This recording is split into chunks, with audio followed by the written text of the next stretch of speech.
Welcome to It's Our Money with Ellen Brown, a look behind the curtain of global finance and monetary control with one of the foremost experts in the field.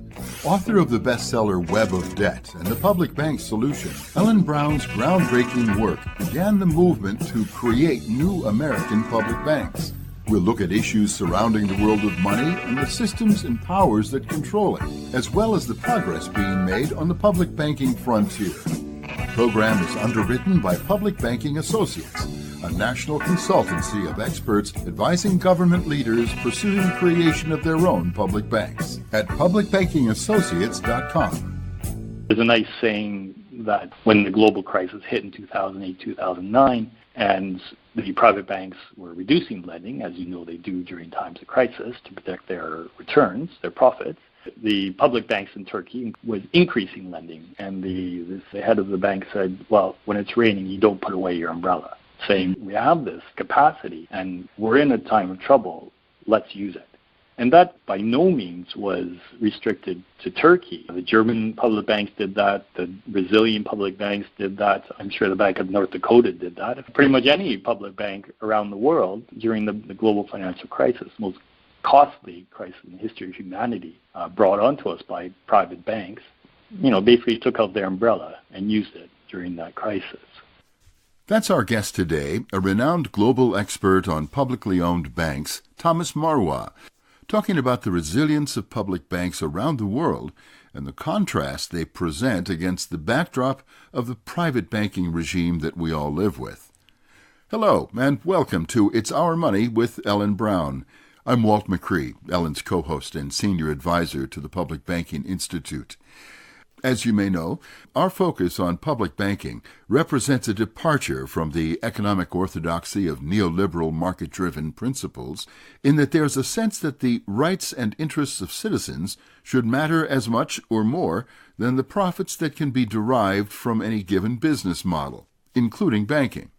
This focus is being brought into increasingly bright light by a variety of environmental and marketplace pressures, from the aspirations of the Green New Deal to the growing debt of virtually every one of our fellow citizens and our local and state governments. So we're pleased to be able to talk about how public banks are faring elsewhere in the world and what the nature of these banks are, particularly around their governance and management.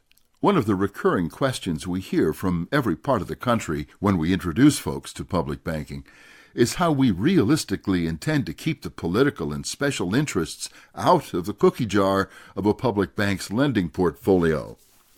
Well, Thomas provides key insights into that by emphasizing the role of protecting public interests in bank management through vital and vibrant public participation with bank operations. Today's discussion with Thomas Marois is the first segment of a two-part series with him.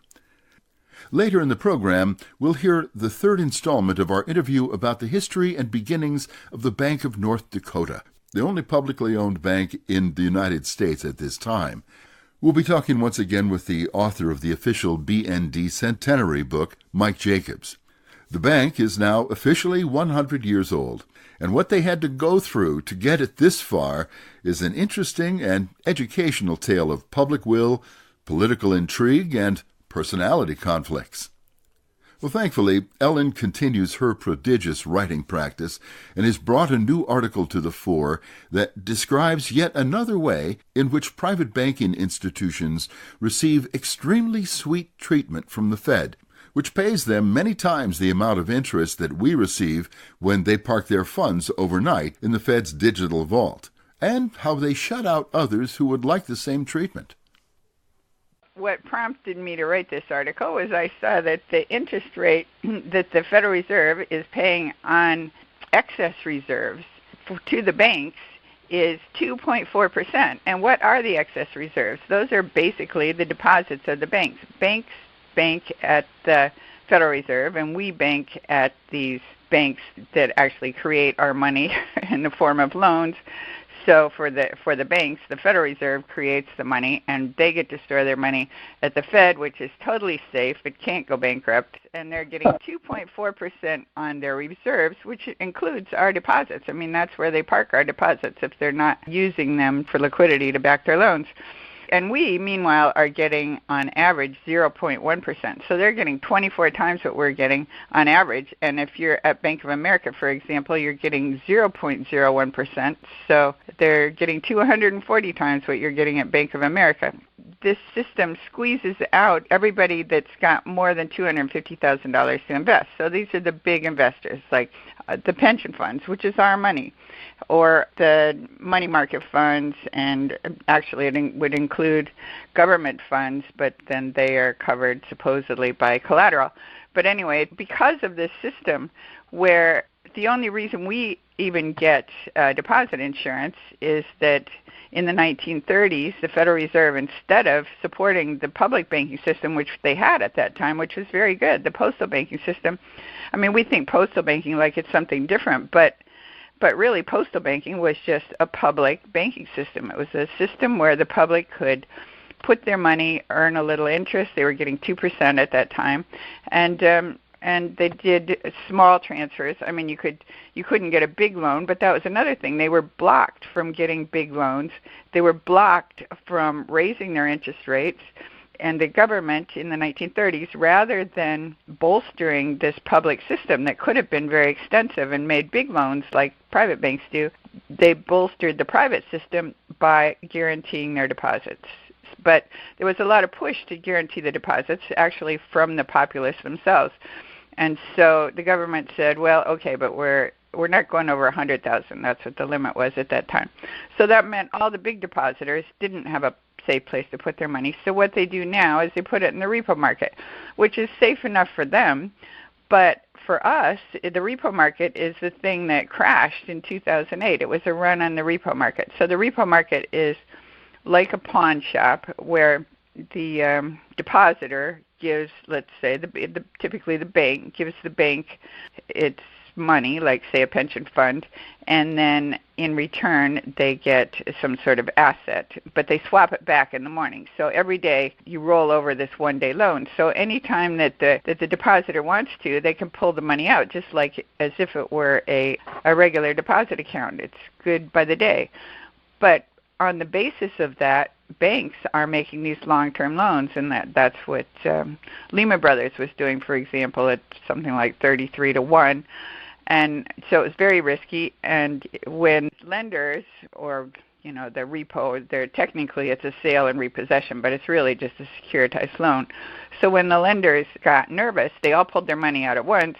And here was Lehman Brothers with all these loans outstanding, and they no longer had the money to back them. So that's what tipped the scales and, tipped the whole thing over. The dominoes went down globally due to this very risky system. So you could, in theory, have a system where everybody gets to bank at the central bank, and that's actually been discussed. Now, interestingly, it's been, we talked about this before, but some academics and some government officials from the Fed and from the Treasury have discussed the possibility of opening up the Fed's deposit window to everyone, which would be very secure. You'd eliminate runs. But the problem is, the reason they don't do it is that then the banks wouldn't have any liquidity to base their loans on. So the banks wouldn't be able to make loans. But you could arguably let this public system also make big loans. And then the objection would be, well, that's too much for the Federal Reserve to handle. But we're not talking about the Federal Reserve handling it. We're just talking about the Federal Reserve being the deep pocket. They're like the backup. And then the system itself, we've got post offices everywhere in the country. You don't have to build new banks. They're there already. You just open a teller window in the post office, which is what they used to do. And we could set up for big loans, like for business, you could set up a network of public banks, which is what we've been talking about, a network of public banks. I mean, that's also the solution I'm proposing in this book that I've just finished that should be out soon, called Banking on the People. So there I go into more detail, so hopefully, you can go step by step and you can see what I'm talking about. But anyway, the point is that we could have had a big public system. The public system, the postal banking system, was inaugurated in 1911, and the Federal Reserve was not set up until 1913. So it actually predates the postal system.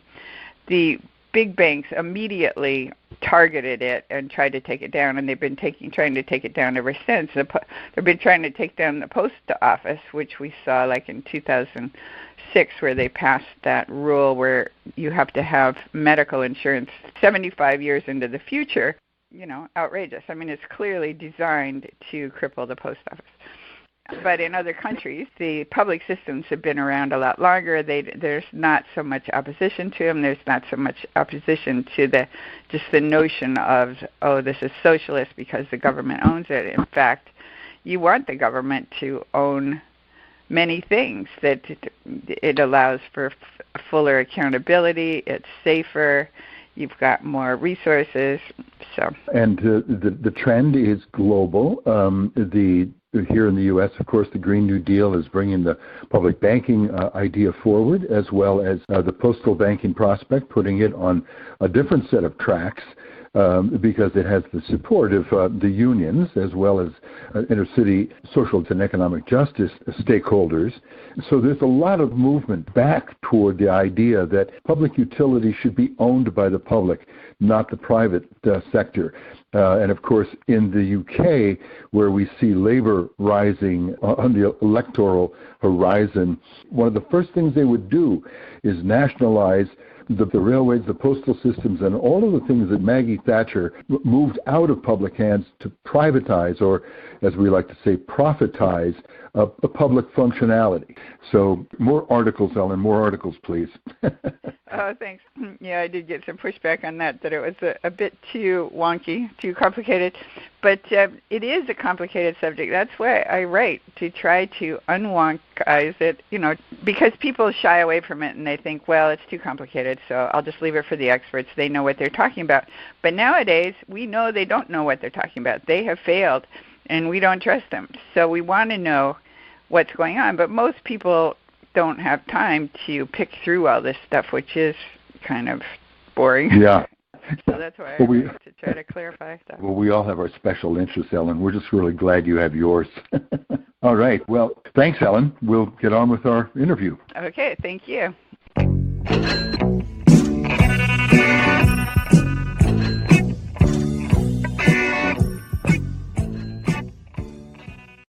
I'm speaking today with Thomas Marois, a senior lecturer in the Department of Development Studies, or SOAS, at the University of London, and the author of a number of books and papers, including one called Toward a Green Public Bank in the Public Interest, which he did for the UN Research Institute for Social Development last year. So that's something the topic of particular interest right now in the U.S. with our Green New Deal discussions going on. So it's great to be talking to you again, Tom. Great to be talking with you, too. Thank you. So you've written quite a bit lately about public banking globally.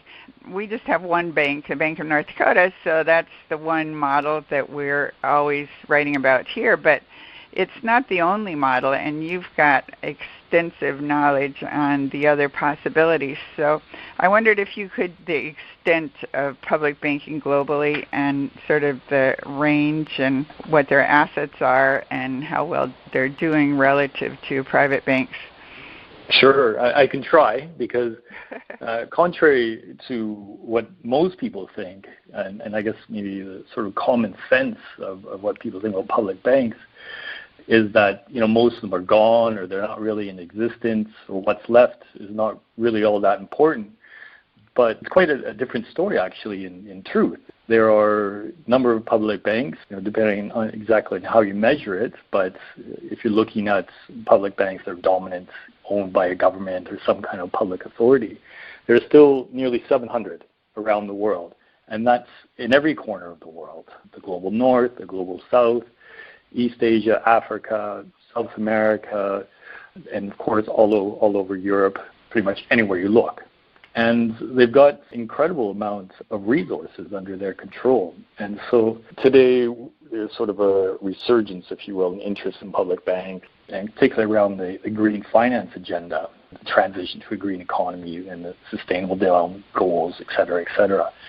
But quite often the World Bank or commentators, sort of looking at the question of how to finance this green transition will say, we have somewhere in the range of $2, maybe $3 or $4 trillion worth of assets in the public banks, and we should use that to help finance this green transition.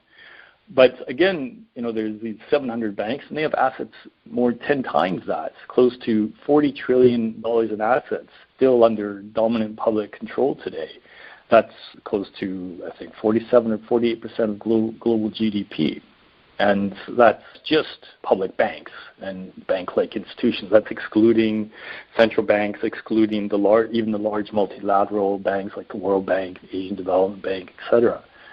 So these are, by and large, national, relatively local, between national and local and municipal level banks that have trillions of dollars in assets, and they're everywhere.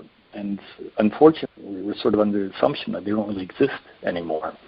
And it's an important realization to keep in mind that there's this much capacity, financial assets, financial power that is potentially within the grasp of normal citizens and governments. And there are actually some new ones that have come online since 2008, right? I think other countries we have so much resistance to the whole idea. I mean, we have a booming, thriving public banking movement. We're pushing ahead, and there's more and more awareness that that's even a possibility here. But the bent of the natural inclination of people and economists is to say, to be very leery of government owning anything or running anything, as if government itself would be running the bank, which we know is not what we're talking about here. We're talking about bankers running the bank. But can you say something about just the difference in sort of attitude, or how do they manage to get theirs going? Why has it thrived elsewhere and not so much here? It's a really big question, really important question. I think it's sort of irony is that quite often in countries with still existing, substantial, powerful public banks that are quite active may or may not appreciate it that much. I don't know the exact reason, but it might be quite often because they're working fairly well that they don't sort of raise that high on the national radar. But the point is, going back into the late 1800s and early 1900s, public banks and forms of national development banks have formed part of national development strategies around the world. And they were always considered a legitimate, a credible, financing option. And it's only recently, really with the sort of rise of neoliberalism and the dominance of neoclassical economics, that deep-set resistance to public banks has set in. But you can look at the most popular example right now, which is the KfW in Germany. And its history goes back to, and as you know, and I'm sure you're aware, and probably many of the people who listen to the show, goes back to the end of the Second World War and a decision at that time to create a bank to invest the Marshall funds that were coming for reconstruction and development in Europe and put it in this bank called the KfW. And then, that bank essentially served the German public and was representative as well, quite an integrated tool of national development, even international development in the German case. And so they're run by bankers and they're run by professionals, but I think it is an important thing to keep in mind that there isn't, as far as I'm concerned, and in many of the examples of public banks around the world, it isn't necessarily a bad thing that the bank is connected to government and governing boards in particular have ministers of government on it, but also, and this is probably a more important thing in terms of the question of governance, and I would say a vital question in the case of the U.S., is who else is on that board? Because it's the board of governors that really sets the overall tone for the public bank, gives it its mandate, its mission, but it also absorbs representation from society, or it should be absorbing representation for society. And banks like the KfW can in fact be quite democratic, having both government representation in terms of the Ministry of the Economy and Ministry for Development. I can't remember the exact names of the ministries offhand, but there's two ministries that sit as rotating chairs of the board. But then there are 37 other members from different parts of German society that sit on there and in a sense, hold the bank accountable. That's a fairly representative board. The State Bank of India, for example, which is another, that bank was nationalized in 1955 and became the State Bank of India as part of India's developmental policy. But it too has both government representatives on the board as well as other representatives from the Bank Workers Union, from employers unions, from different sectors of the economy, agriculture, etc. That inform the missions of the bank. And it's important. So when I talk about the public interest, public banks in the public interest, I see that as only possible in public banks that have some sort of substantive form of representation on them. And unfortunately, neoclassical economics and neoliberals have vilified that and made the sense that if there's any connection to the public interest or to government or to society, that bank is then politicized. And then if it's politicized, it's necessarily going to be inefficient and be corrupt and all these sorts of things. But there's actually, there's no necessary connection there at all between that. Yeah. You can have better and worse run banks, and it depends on the level of democratization. Yeah, I think that is the distinguishing factor. People they immediately think of politicians they don't like, and they think you want to give X or Y a bank, to exploit for its own purposes. But that's not what we're talking about. So an important thing is to have proper oversight by local people. And that's another thing. It's a big issue here right now, how to set up standards for governance for these public banks. And sometimes you get groups that sometimes they want to say, well, the bank can't invest in this, that, and the other, can't invest in oil companies or something like that. But it seems to me it depends on your local community. Some local communities actually thrive on coal, for example, and maybe they don't want to say you can't invest in coal.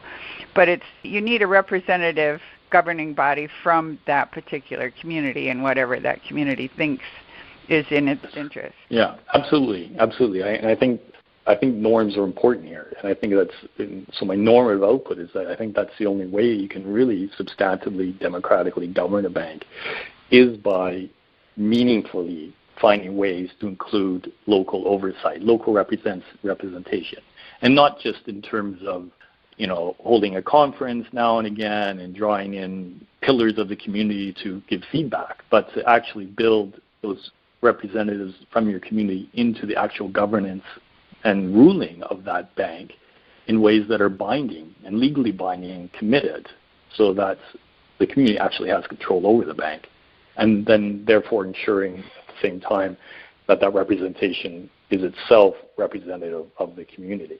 There's another example I really like to point to. It would be another one you're also familiar with, and that's the Banco Popular of Costa Rica. Yeah, I've written about that. That's a great model. Go ahead. Yeah, so just to remind your listeners that, in my opinion on that bank is that it's the world's most democratic bank, bar none. It was set up in 1969 formally, and it's owned and controlled by the workers of Costa Rica, and it has what's called the Workers' Assembly of working women, working men's assembly of the bank, which has 290 representatives from across, I believe, 10 or 11 different social sectors, so teachers, artisans, labor unions, SMEs, community associations, etc., from across Costa Rica that sit on that board and are elected to that board one way or another. And then that workers' assembly, in turn, nominates 4 of the 7 members of the governing board of the bank itself, and 3 governments. So it's 3 and 4 representatives, 3 from the government, 4 from the workers' assembly, that then are charged more with the day-to-day operations and guidance of the bank. And then cutting across that, they have instituted very progressive gender mandates as well. to the extent that the board has to be 50% women on a rotating basis. Right now there are 4 women on the national board, the 7 representatives, as well as 50% within the 290-member Workers' Assembly. And they also have the Permanent Women's Committee built into the structure of the bank itself. And so gender forms quite significantly within the governance of that bank itself. And so you see, this important way in which, you build in not only representation of sectors, but representation of men and women into the bank in ways that are equitable. So for me, it's quite an inspiring example. It's not perfect. There's no bank, public or private, in this world that is perfect. But I think there's, this question of oversight and democratization of public banks and how you need to instill that in its very structures if you want it to be an alternative is very, very important. And if you don't want it to just be a public bank in name, but not a public bank insofar as it represents the public interest, like banks that are nationalized in the UK, the RBS, and so on, it's owned by the government, but there's absolutely no connection at all to society at this moment in terms of how that bank is run. It's been firewalled, very much along the lines where we started. This notion that if politicians or the public has control over a bank, then they'll use it and abuse it. And so they opted, when they bailed out that huge failed private bank, to firewall it and keep it away from what's classical economics would call the grabbing hand of government. But it could be otherwise. And there's still a lot of movement in the UK and within Europe around a lot of these banks that were bailed out in the 2008-2009 crisis to reclaim them, these nationalized banks, and do something with them in the public interest. I saw where Labour, if they get in, that they would keep the RBS as a public institution. But can you explain more about the firewall? Like, how does that work? How do they manage to keep the public out? Now that I brought it up and you've questioned me, I can't remember the exact specifications of it. Like I couldn't tell you the membership of the board. But what has happened is that they've essentially set up a coordinating committee that is responsible for governing the RBS, the Royal Bank of Scotland. And so there's no direct government input and there's no direct public representation on the board. It's simply, once they bailed out the bank, they then created this oversight committee, if you will, of independent board members to ensure that the bank returns to profitability along market lines, so trying to maximize profit as fast as possible, with the government's interest being trying to get back its own initial investment. But there's quite a bit of movement within the European civil society and NGO circles in cases like RBS, but also in other cases in Netherlands and in Belgium, for example, as well, Belfast Bank. There's quite a bottom-up push from civil society to essentially say, we bailed out, effectively bought these private banks. They are public, but they're not being run in the public interest. And given the substantial challenges that society faces now in terms of trying to what I like to call decarbonize the economy, trying to push forward with green transition and find ways to fund that quickly and equitably. And on the other hand, we have a global economy that is hyper-financialized, and so we need ways and institutions that can, in a sense, try to help definancialize the economy. And so the civil society is pointing to these huge problems of carbon and financial instability and saying, listen, we've got these public banks in fact under government control. Let's use them and mobilize them to work on these problems of transition to a low carbon economy and transition to a more definancialized, more stable financial system. And that's growing movement within Europe on that. And then in terms of the Labour's platform, if and when it should come to power, then the idea would be there's notions there of maintaining the RBS, but also developing a range of other local public banks and development banks to push forward with something like what you're talking about in the U.S. around some sort of a new Green Deal, or basically revitalizing and stimulating local economies around the UK.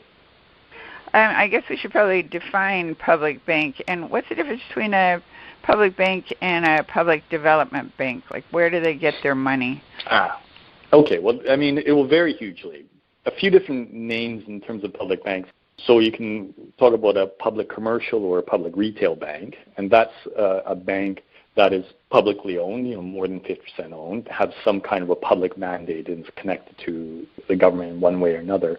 And it will take deposits. So it would be like a Citibank or something like that, where you could go in, take out an account, have a savings account, use it for checking, have credit cards, and all sorts of things like that.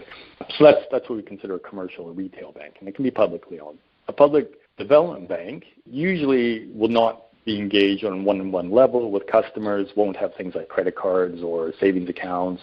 Typically, you can't get a normal like house mortgage or something like that.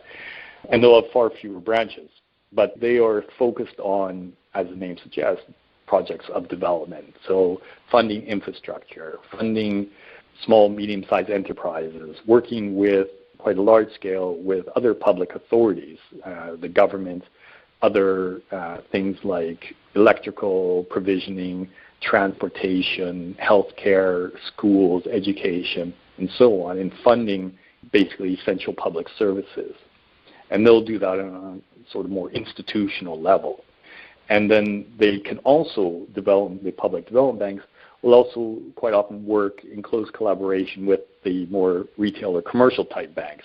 So they could set out special loans, for example, as they have done in Germany, where they would give preferential sort of home loans to people who are trying to set up solar energy panels on their houses. So they would work with local banks, whether it's a private or a public or a cooperative bank like the Sparkasse in Germany, to hand those out to individual customers and then work through those local branches, commercial public banks, at a more sort of second level, institutional level. And their sources of money, it'll vary quite a bit.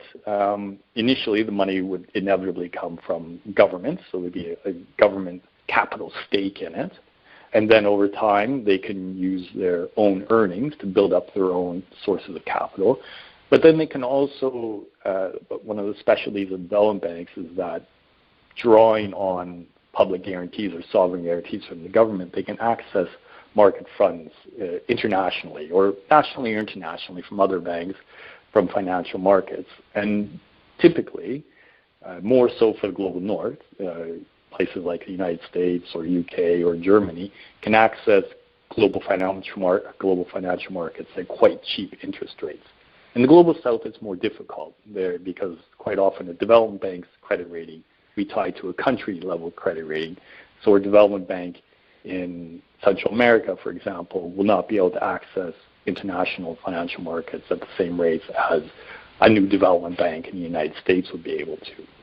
And then the idea is that these development banks, whatever their rate of interest, passes that on to their customers and should offer some sort of preferential interest rate and terms, as well as, importantly, technical expertise. So quite often, development banks will have their own experts on, of course, on financing, but also in terms of agricultural development or infrastructure or electrical provisioning or in terms of supporting SMEs. So it's a very important, they can also be a very important source of knowledge and technical knowledge. And that sort of extends to wherever you see these kinds of development banks around the world.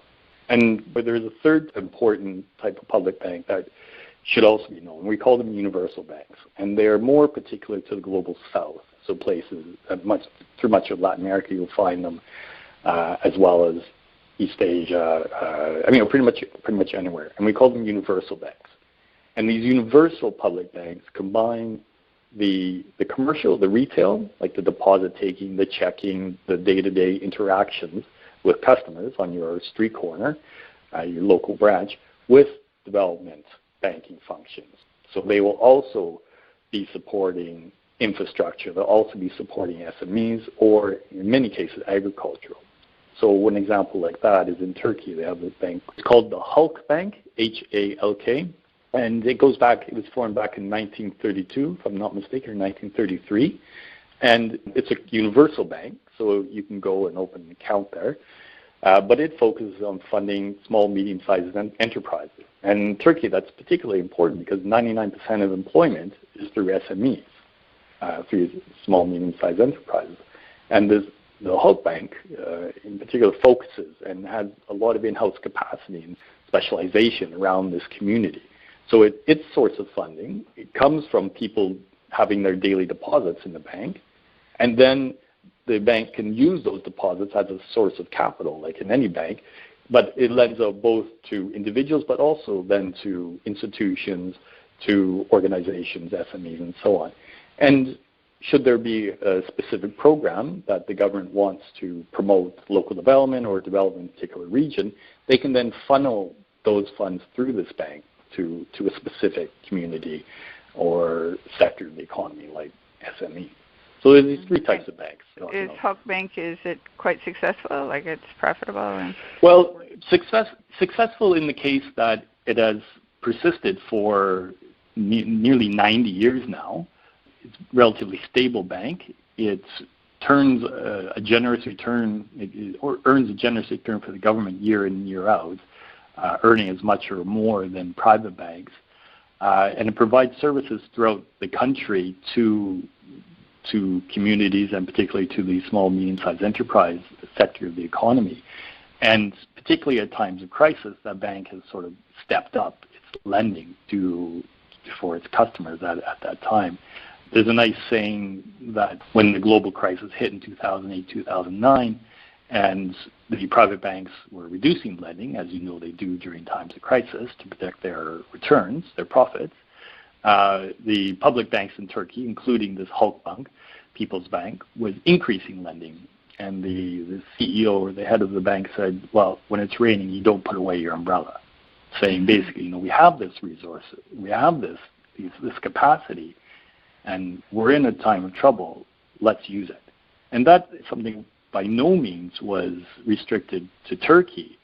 The German public banks did that. The Brazilian public banks did that. I'm sure the Bank of North Dakota did that, if I remember reading some of your work on it. Pretty much any public bank around the world during the global financial crisis, most costly crisis in the history of humanity, brought onto us by private banks, basically took out their umbrella and used it during that crisis.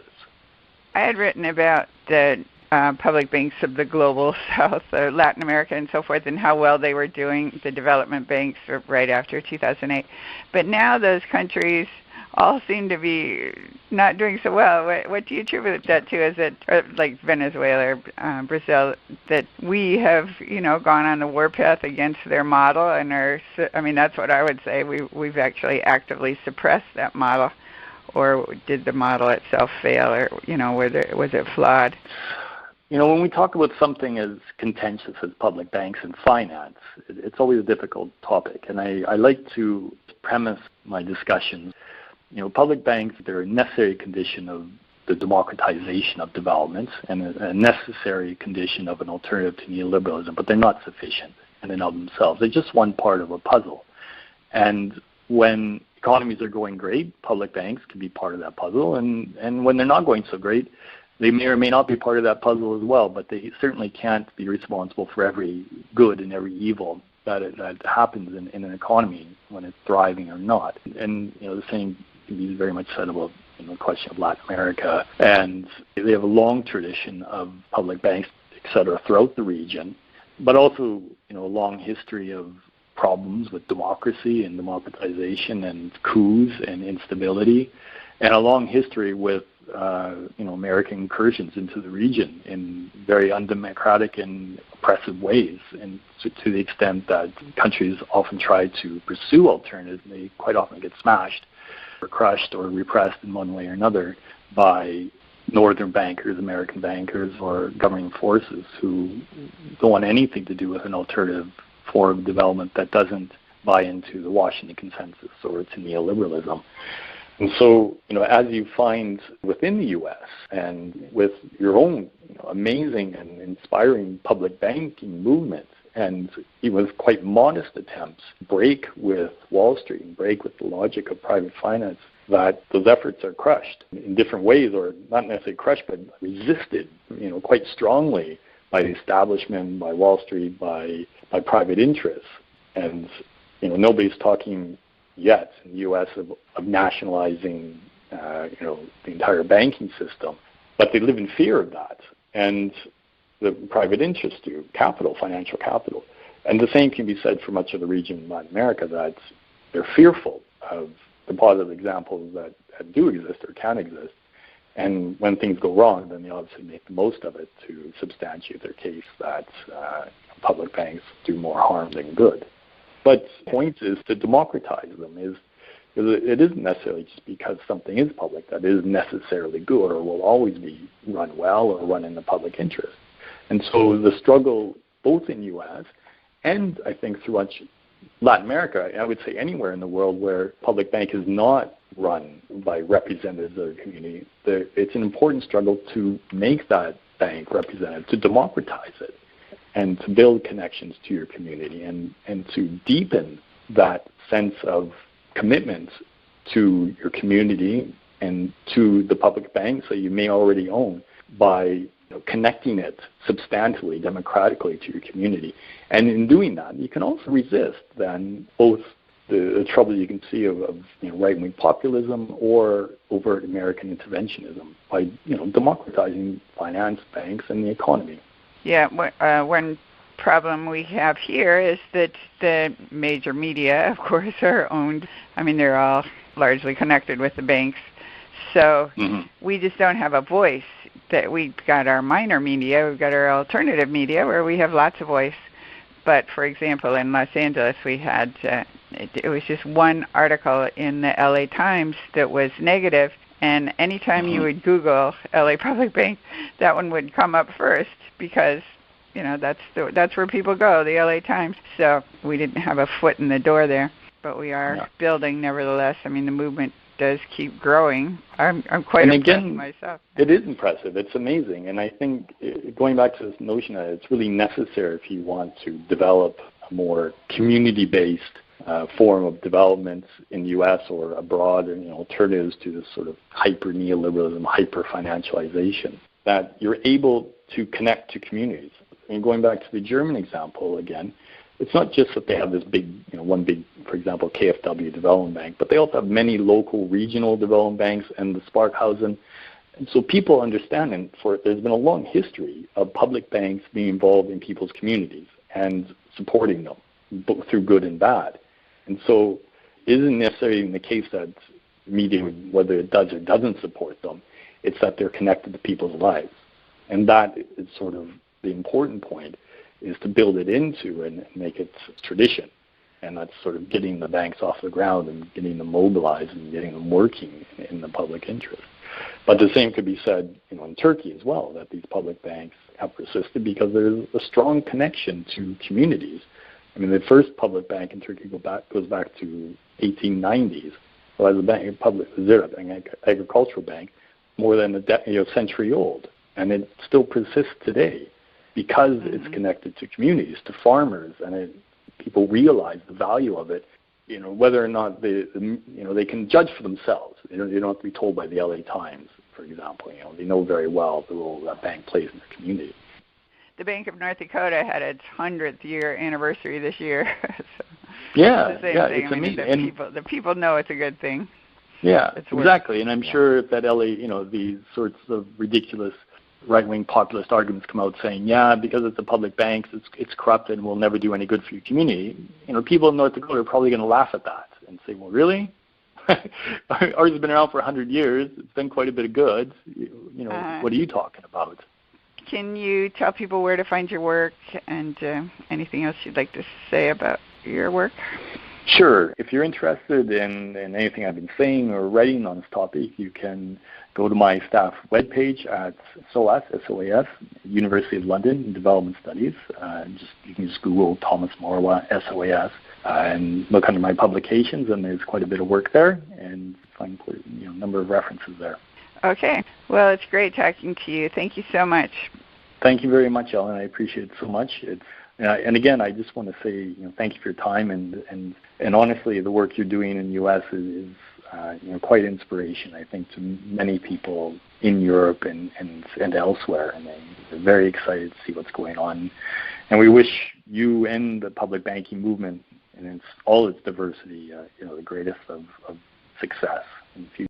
We'll hear more discussion about global public banks from Thomas Marois and Ellen on our next edition of It's Our Money.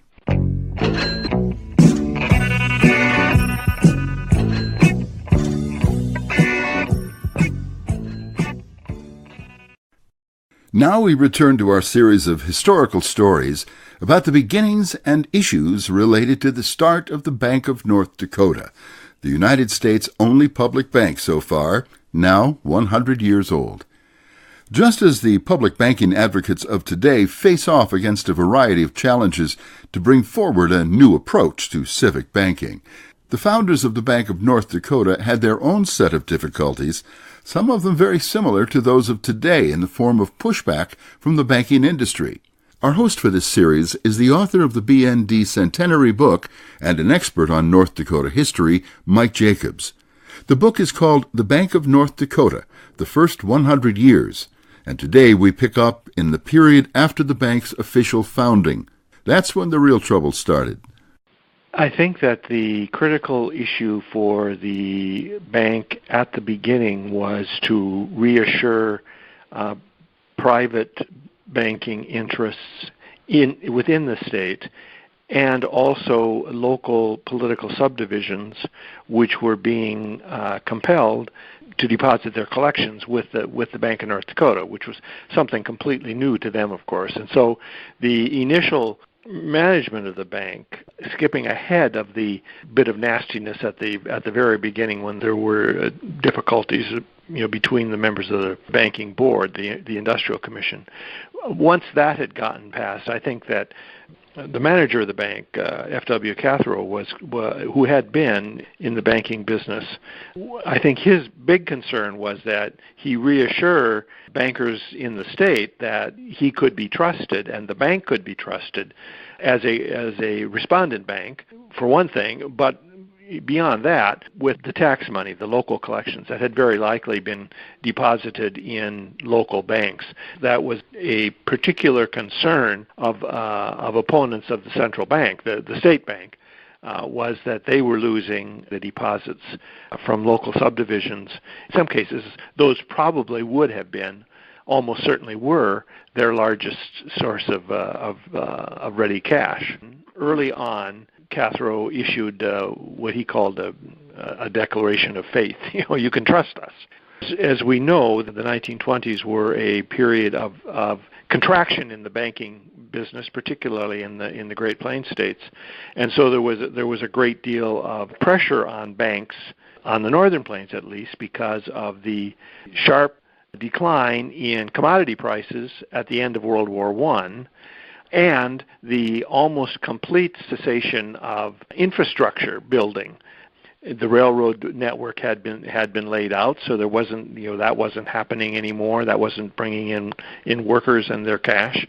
Coincidentally, the state embarked on a fairly extensive Get North Dakota Out of the Mud campaign to build a state highway system at about the same time. So the context here is that the state bank was pulling in deposits at the same time that private capital was no longer available to rural banks especially. And so the initial management of the bank worked hard to reassure voters as well as bankers that they needed to reassure people that they were going to be able to operate as a bank and that their money would be safe. There was a very strong reaction, of course, among private bankers against the Bank of North Dakota, and it was an important part of the recall campaign of the League leadership, the League Industrial Commission that managed the bank and the other state enterprises. Although opponents of the League convinced North Dakotans that they should get rid of the Industrial Commission, voters retained the bank and the mill and elevator and the other state-owned enterprises that the League had created. So the regular Republicans, as they were called, the Independent Voters Association, there were a whole bunch of names. There were a whole bunch of different groups that came together. really was faced with having to operate the bank despite not being enthusiastic about the idea of state banking. The bank opened as a captive depository, so the state's revenues, the state agencies, tax collections and the like, fees and all that were deposited in the bank. So it had a source of capital.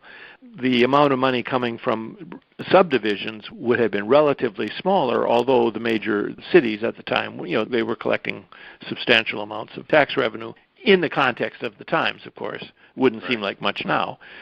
The other problem, though, was that part of the campaign against the bank was to create uncertainty about the security of state-issued bonds. Of course, governments at all levels use bonds to raise capital and then repay it over the course of tax collections and the like. So there was a campaign against essentially questioning the security of state-issued bonds issued by the state of North Dakota. And that caused a real crisis for the bank, and league leaders undertook a nationwide bond selling campaign to try to relieve the anxiety about the value of bonds. They weren't entirely successful in that, and that was one of the reasons that the opposition to the bank was successful in the campaign to recall the league leadership. But once the bank was saved in that October 1921 election, when its existence had been put on the ballot, and the no vote won, people said, no, we're not going to repeal the charter of the bank. So that the incoming administration, headed by the new governor, Nestos, was essentially compelled to, or chose to at least, continue the bank. And Nestos actually went to money centers, Minneapolis especially, and New York especially, in order to calm the fears of people who might be interested in buying bonds. At the same time, of course, the ambitions of the bank were trimmed back considerably in the 20s. Part of that was ideological, and part of it was just a reaction to the quite sharp contraction in the economy that occurred in agricultural areas of the United States well before the collapse of the economy that brought on the Depression. The archives are full of correspondence from potential investors questioning the security of their investment in the bank, and then replies, particularly from William Lemke, who was the Attorney General and the principal defender of the bank on the national level, did a lot of traveling on behalf of bond sales. And there was a strong effort to shore up the bank by sales of bonds to labor unions, sympathetic political organizations, and the like. But as is often the case, of course, there aren't enough of those to match the animosity toward the state bank that was being generated by private bankers, and particularly by Twin Cities banks that had long been doing business both as originating loans and essentially buying up the credit that was helping to build the state. The slowdown in infrastructure really exacerbated the problem. Not vastly different than what happens in emerging economies in the third world that are attempting to establish a secure credit rating. Now, and you point out that the Minneapolis banks even refused to clear their checks to. Yes, and checks for truly almost insignificant amounts were returned. I don't have the book in front of me, but there's one that's cited there of a check for $1 and something. Even in 1921 or 22, any bank would have been able to cover that check, I would think. So my point is that there was a conscious effort to undermine the bank that was not limited to private bankers in the state. It came up in the banking system elsewhere, and there are a great many letters of inquiry about the security of North Dakota bonds in the Lemke files at the University of North Dakota. Lemke kept everything, or at least somebody who worked for Lemke kept everything, and so there are literally hundreds of inquiries from people who had sympathetic people who had invested, in many cases, quite trivial amounts in the state bank, and then reassurances coming from Lemke that it was going to turn out okay, which did actually happen, although it took a good deal of time and effort. You mentioned the ideological conflict underlying all of this. We have to remember that in 1919, almost simultaneous with the passage of the Bank of North Dakota bill and the establishment of the bank in late February of 1919, in early March, a man named A. Mitchell Palmer was appointed Attorney General of the United States by President Woodrow Wilson. And Palmer launched, the Red Scare of 1919, and the bank and the public ownership program in North Dakota was a target, partly because it was seen as Bolshevik by people promoting that notion, but also because the League was very suspicious about the motives for the First World War and for U.S. entry into the First World War. But in the end, when all was said and done, there were more prosecutions under the Sedition Act per capita in North Dakota than in any other state. And so this sort of Red Scare undermined the confidence of sympathetic people to the Bank of North Dakota. Even that sounds similar to the type of mischaracterization that public banking is receiving these days in the United States. The Red Scare of socialism is being used to deter serious consideration of an idea that sounds like it might be something that it isn't. Well, we'll continue this great unfolding story of the history of the Bank of North Dakota next time here on It's Our Money. Our thanks to Mike Jacobs for sharing these stories from his book, The Bank of North Dakota, The First 100 Years. You can find that book on the Bank of North Dakota website or at your local booksellers or on Amazon. Well, that's it for this edition of It's Our Money with Ellen Brown. Our thanks to our guests, our sponsor, Public Banking Associates, and to you for listening. Be sure to check out Ellen's latest writings on the economy and the changing world of money by visiting ellenbrown.com. And for more information on public banking, visit publicbankinginstitute.org. For information on how local and state government leaders can obtain professional insight and counsel about public banks from key national experts, visit publicbankingassociates.com. I'm Walt McCree. See you next time on It's Our Money with Ellen Brown.